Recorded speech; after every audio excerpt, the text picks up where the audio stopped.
Pero seryosong bagay ito. Ngayon pa lang, babalaan na kita. Anong babala?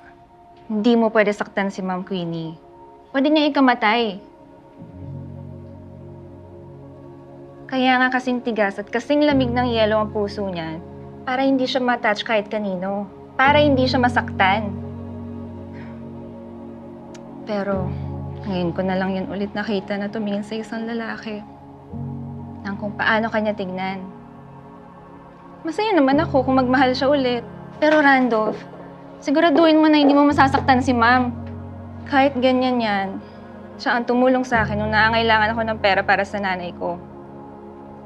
Kaya tandaan mo yan umayos ka.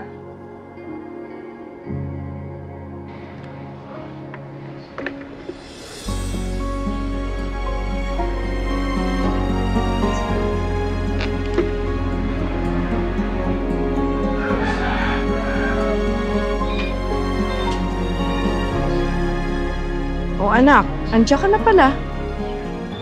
Nay, pasok na ako.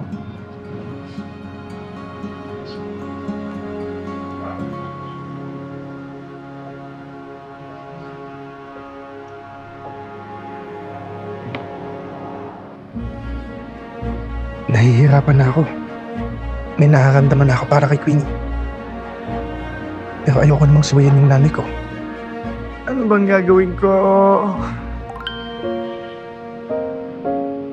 Kailangan ko ng tulong. Gusto ng nanay ko na saktan ko ang babaeng nagugustuhan ko. Susundin ko ba siya o hindi?